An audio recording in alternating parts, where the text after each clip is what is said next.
gracias por viendo aquí. Es un día que estoy emocionado sobre porque es ahora un año desde empecé a aprender español. Y voy a dar mis 5 consejos para personas tratando de aprender español. So I've written them down here on this little piece of what was it was in a sock, and now it has a very rough 5 tips for you on Spanish. So I've been learning for 1 year. It has been so much fun, and here we go. If you don't understand Spanish, do the subtitles. You can just kind of see where I am. I've not written this all down. These are just like little like phrases of what my tips are. You kind of see where my level is. And maybe you'll get a lot farther in a year, but just to kind of give you an idea of where I got to in 1 year. So, antes mis consejos, quiero decir por qué empecé a aprender. Es porque de ti. Incluso con mis primer canciones, gente que habla portugués y español han sido mucho amable a mí y mi música. He sentido un poco cerca de gente que habla portugués y gente que habla español. Estaba haciendo reacciones de muchos artistas y artistas de otros países en muchos países que habla español y también Brasil, donde gente habla portugués, por supuesto, y tenía un Elijah a hacer entre portugués y español. Y porque yo conozco más personas que hablan español en mi vida, yo elige español. Y, este es como lo hice y también mis 5 consejos. Número 1 es Duolingo. Estoy seguro que conoces Duolingo. Es muy popular. Y usé este app para una fundación básico.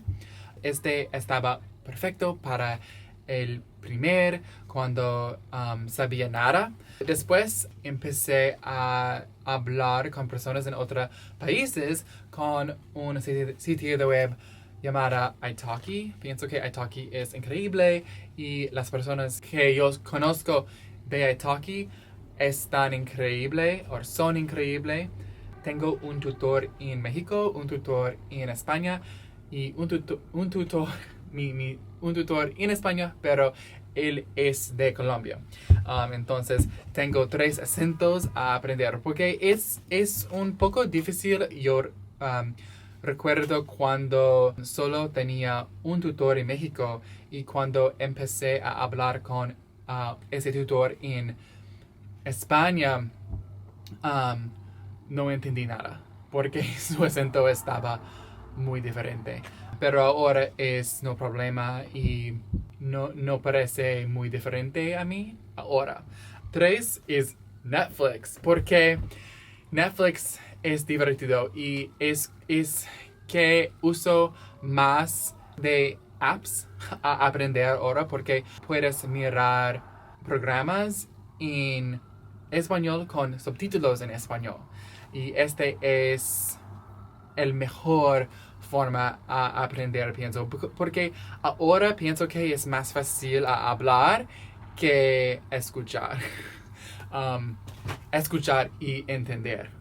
Todas personas usan palabras diferentes un poco, entonces es muy importante aprender muchas palabras y muchos verbos y hay muchas conjugaciones, por supuesto.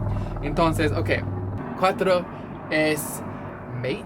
Es un app para Chrome, para Netflix. Entonces, cuando no sabes una palabra en un programa de Netflix, solo necesita clic en la palabra con este app en tu Chrome y la traducción apareció. Especialidad cuando estás viendo un programa muy bueno y solo quiero entender la historia y necesito una palabra a entender. Entonces, este es mi 5 y última consejo. Traductor de Google es más para una palabra, pero para frases es más mejor a usar reverso contexto y voy a el enlace abajo. Estoy más seguro con reverso contexto de Google Translate.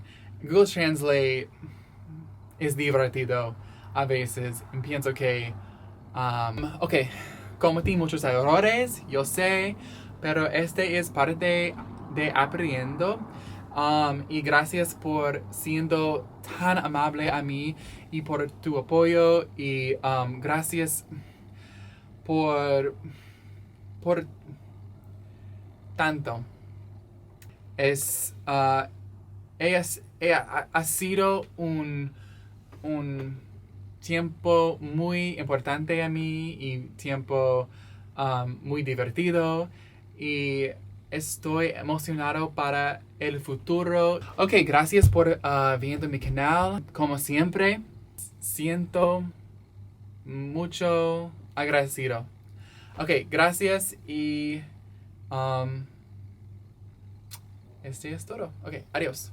Nos vemos pronto. Conocen de... No. Con... No. Con... Yippee-yo, yippee-yo, these